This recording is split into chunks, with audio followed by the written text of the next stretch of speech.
Hallelujah! ಎಲ್ಲರಿಗೂ ಶುಭ ಮುಂಜಾನೆ. ಈ ದಿನದ ದೇವರ ವಾಕ್ಯ 146ನೆಯ ಕೀರ್ತನೆ 3 ಮತ್ತು 4ನೆಯ ವಾಕ್ಯ. ಪ್ರಭುಗಳಲ್ಲಿ ಭರವಸವಿಡಬೇಡಿರಿ, ಮಾನವನನ್ನ ನೆಚ್ಚಬೇಡಿರಿ, ಅವನು ಸಹಾಯ ಮಾಡ ಶಕ್ತನಲ್ಲ. ಅವನ ಉಸಿರು ಹೋಗಲು ಮಣ್ಣಿಗೆ ಸೇರುತ್ತಾನೆ, ಅವನ ಸಂಕಲ್ಪಗಳೆಲ್ಲ ಅದೇ ದಿನದಲ್ಲಿ ಹಾಳಾಗುವು.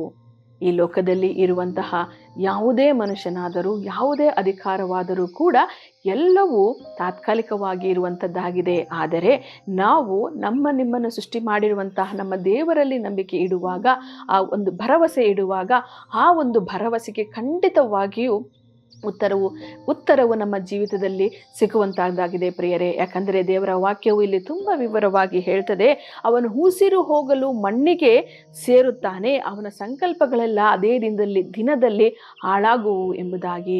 ಮನುಷ್ಯನ ಜೀವಿತ ಶಾಶ್ವತವಲ್ಲ, ಯಾವ ಅಧಿಕಾರಗಳು ಕೂಡ ಈ ಲೋಕದಲ್ಲಿ ಶಾಶ್ವತವಲ್ಲ.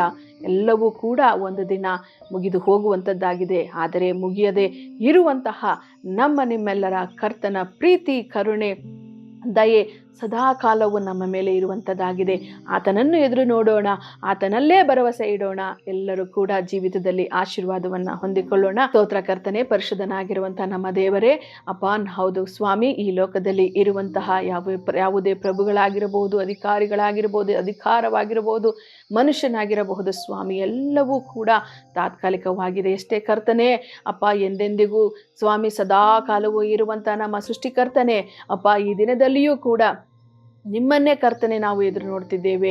ನಿನ್ನಲ್ಲಿ ಭರವಸೆ ಇಟ್ಟಿರುವಂತಹ ಕರ್ತನೆ, ನನ್ನೆಲ್ಲ ಸಹೋದರ ಸಹೋದರಿಯರ ಜೀವಿತದಲ್ಲಿ ಅವರ ಭರವಸೆಯನ್ನು ಕರ್ತನೆ ನೀವು ನೆರವೇರಿಸಿ ಕೊಡಿ. ಏನೆಲ್ಲ ಕರ್ತನೆ ಆಸೆ ಆಕಾಂಕ್ಷೆಗಳನ್ನು ಹೊತ್ತು ನಿನ್ನ ಸನ್ನಿಧಾನದಲ್ಲಿ ಕರ್ತನೆ ಕಾಯುತ್ತಿದ್ದಾರೋ ಅವರ ಕರ್ತನೆ ಆಸೆಗಳನ್ನು ಆಕಾಂಕ್ಷೆಗಳನ್ನು ಈಡೇರಿಸಿ ನಡೆಸಬೇಕಾಗಿ ಯೇಸುವಿನ ನಾಮದಲ್ಲಿ ಪ್ರಾರ್ಥಿಸಿ ಬೇಡಿ ಹೊಂದಿದ್ದೇವೆ ಕರ್ತನೆ. ಆಮೇನ್.